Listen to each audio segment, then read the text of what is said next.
Regardez bien les amis, A'oudhu billahi minash shaitanir rajim. Bismillahirrahmanirrahim. Alif Lam Mim, c'est le livre au sujet duquel il n'y a aucun doute. C'est un guide pour les pieux. Vous voyez, comme le ton du début de la sourate 2, c'est-à-dire le ton est donné. C'est un livre au sujet duquel il n'y a pas de doute. C'est un guide pour les pieux. C'est-à-dire, il définit sa nature immédiatement. Le propos se présente. C'est un livre. Donc ceux qui disent la sourate 2, c'est pas dans l'ordre. Non, ça a du sens quand c'est comme ça, quand c'est dans l'ordre comme ça. Il y a la Fatiha, l'ouvreuse, l'ouverture, l'introduction si tu préfères, et puis immédiatement Alif Lam Mim, c'est le livre. Il se présente. Ça arrive, ça descend. Justement, au verset 4, ceux qui croient à ce qui t'a été descendu, et ce qui a été descendu avant toi, et qui croient fermement à la vie future. Donc tu vois, le Coran, qui se définit comme étant le livre de rappel, immédiatement il met la lumière sur ce qu'il est, un livre, un guide pour les pieux, et immédiatement il revient à ce qu'il est en fait. Il revient à sa continuité entre guillemets. Les livres qu'on a fait descendre, la loi d'Allah, ceux qui y croient, qui est déjà là, tu vois, pas dans le même langage. Mais regardez, on va continuer un petit peu. Là, on arrive au verset 8. Parmi les gens, il y a ceux qui disent. Donc c'est intéressant quand tu sais que la sourate 2, justement, c'est le début, en vérité. Mais dans le début de la révélation, qu'est-ce que Dieu nous dit? Parmi les gens, il y a ceux qui disent « Nous croyons en Allah et au jour dernier ». Tandis qu'en fait, ils n'y croient pas. Ils cherchent à tromper Allah et les croyants. Donc il y a des croyants. C'est pour ça que quand on remonte justement là-haut, ceux qui croient à ce qui t'a été descendu et à ce qui a été descendu avant toi et qui croient fermement à la vie future. Cette sourate, le Coran ici, il est en train déjà de définir le fait que c'est un livre. Il se présente, c'est un guide pour les pieux. Il met la lumière sur ce qui existe déjà, la croyance, et il appuie cette véracité. D'accord? Mais forcément, puisque ça existe, il y a des gens qui n'y croient pas. Raison pour laquelle, parmi les gens, il y a ceux qui disent « Nous croyons en Allah et au jour dernier ». Tandis qu'en fait, ils n'y croient pas. Mais ces gens-là qui disent, ces gens qui disent « Nous croyons en Allah et au jour dernier », ils font référence à quel message? À quelle religion? Mais ils font référence à ce qu'Allah a descendu avant, justement, à ceux qui croient en Allah et au jour dernier, c'est-à-dire à ceux qui appliquent la Torah, l'évangile, qui sont des croyants, des monothéistes et qui s'appuient sur ce que Dieu a révélé. D'accord? Qu'importe la source. Et tu vois, ils cherchent à tromper Allah et les croyants, mais ils ne se trompent qu'eux-mêmes et ils ne s'en rendent pas compte. Regardez. Là, au verset 14, on a encore une information. Même au verset 13, en vérité. Et quand on leur dit « Croyez comme les gens ont cru ». Croyez comme les gens ont cru. Donc ça ramène encore une fois à quelque chose qui est là. Tu vois?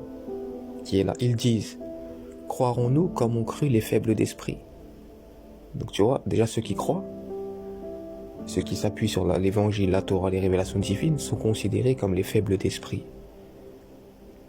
C'est comme ça qu'ils sont considérés. Et c'est marrant parce que justement dans l'évangile, Jésus il rassure le cœur de ceux qui sont traités de cette manière-là en fait.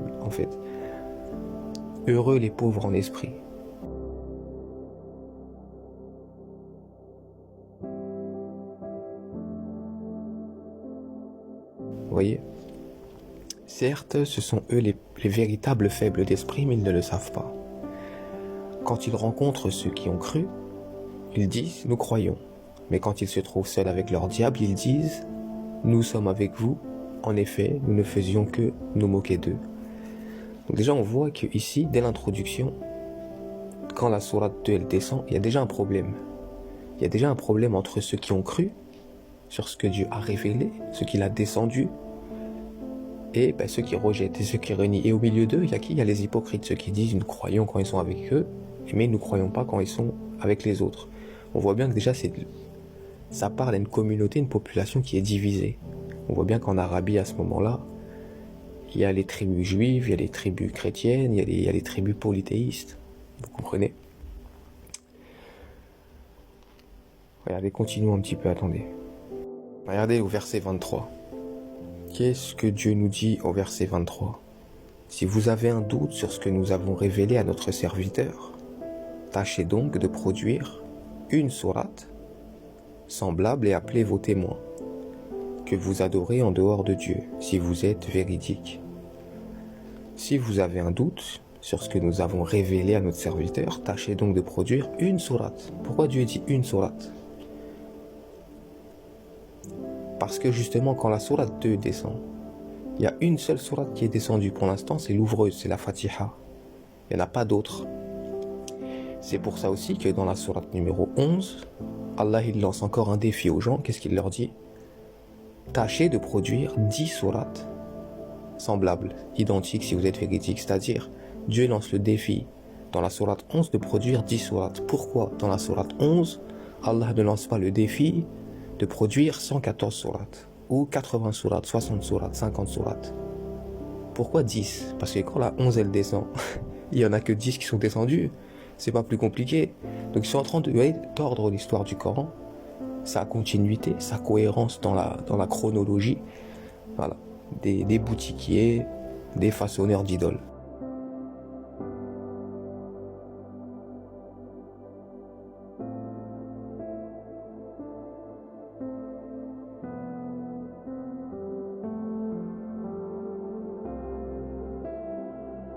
Donc voilà, vous voyez ici dans la sourate 2, Allah il lance le défi, produisez une sourate. Continuons. Ici justement on a un exemple significatif d'un verset qu'on peut traiter avec énormément d'ambiguïté quand on le détache de sa chronologie. Certes, Dieu ne se gêne point de citer en exemple n'importe quoi, un moustique ou quoi que ce soit au-dessus. Quant aux croyants, ils savent bien qu'il s'agit de la vérité venant de la part de leur Seigneur. Quant aux infidèles, ils se demandent, qu'a voulu dire Dieu par un tel exemple?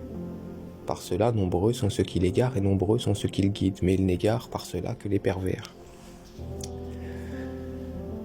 Intéressant. Certes, Dieu ne se gêne point de citer en exemple n'importe quoi un moustique. Est-ce que là, dans ce qu'on a vu avant, Dieu il a parlé des moustiques? Il n'en a pas parlé, mais il en a parlé dans ce qu'il a descendu avant. Puisqu'il y a des paraboles à ce sujet-là dans le livre de la Genèse, comme il y a des paraboles dans Matthieu, dans l'Évangile.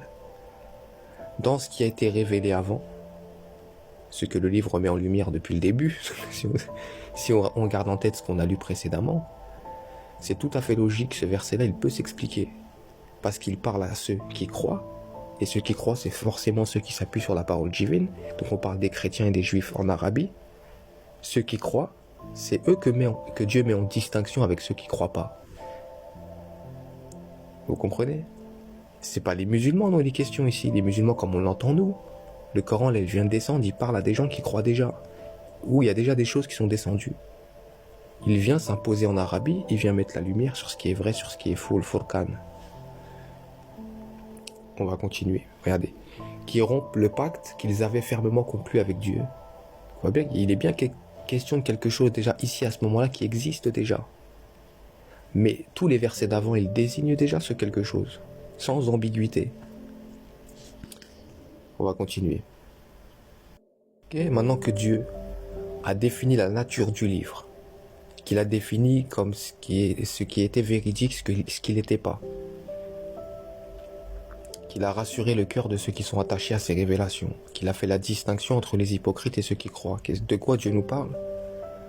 Lorsque ton Seigneur confia aux anges, je vais établir sur la terre un vicaire, ils dirent, vas-tu y désigner un qui mettra le désordre et répandra le sang? Quand nous sommes là à te sanctifier et à te glorifier, il dit, en vérité, je sais ce que vous ne savez pas. Et il a pris à Adam le nom de toute chose. Dieu nous parle de quoi dans cette sourate 2? Une fois qu'il a défini la nature du livre qui descend. Une fois qu'il a fait la distinction entre l'hypocrite et le croyant. Le croyant de ce qui a été descendu. Avant le Coran. Il te parle de la création, directement. Il te parle de Adam, il te parle de l'origine du début. Donc tu vois la sourate 2, qui vient après l'ouvreuse, elle est au bon endroit. C'est celle-là qu'Allah il a révélée en deuxième. Ok? Arrêtez avec votre chronologie sunnite, chiite, etc., etc. Vous avez saboté le Coran. Pourquoi vous imprimez pas un Coran directement, vous-même, dans le sens de la révélation divine, d'après la tradition islamique? Pourquoi vous faites pas ça? Pourquoi tous les Corans qu'on a, ils sont comme ça? Fatiha, Al-Baqarah, pourquoi?